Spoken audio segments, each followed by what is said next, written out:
বহুবার উঠেছে ঝড়, ভেঙেছে ঘর বহুবার, বহুবার গোলাপের বন হয়েছে তছনছ, বহুবার সর্বস্ব হারিয়ে হয়েছি নিরাশ্রয়।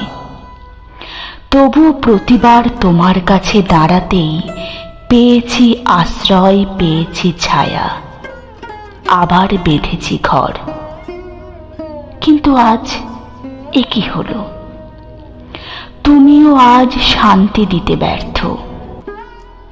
তোমার কাছে বসেও নিভছে না মনের আগুন, কমছে না যন্ত্রণা এতটুকু।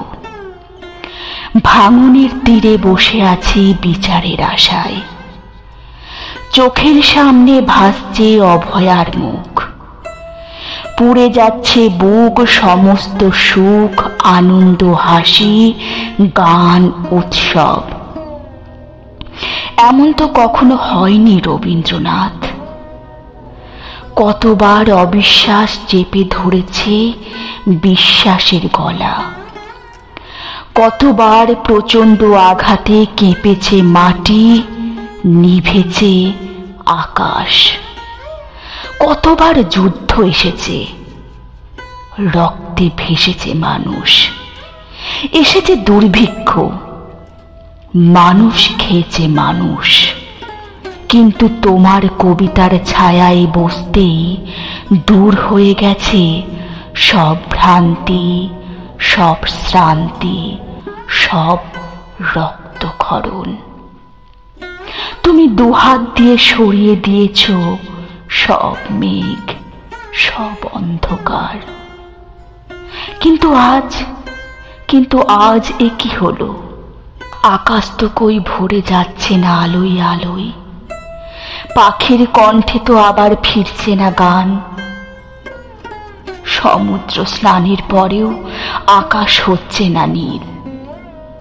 এমন তো কখনো হয়নি রবীন্দ্রনাথ। বুকের ভেতর বহুবার জ্বলেছে আগুন, দাউ দাউ করে পুড়েছে পাঁজর হাড়, হয়তো মাংস। কিন্তু তোমার গীতবিতান বুকের ওপর রাখতেই থেমে গেছে সব দহন এক নিমিষে। বৃষ্টি নেমেছে, ভিজেছি অঝোর ধারায়, ধুয়ে মুছে সাফ হয়েছে আগুন। কিন্তু আজ আগুনের এ কি ভয়ঙ্কর রূপ! সে চিনতেই পারছে না তোমার গীতবিতানকে, নাকি চিনতে চাইছে না। কি বলছো রবীন্দ্রনাথ? বুকের এই আগুনকে নেভানো চলবে না?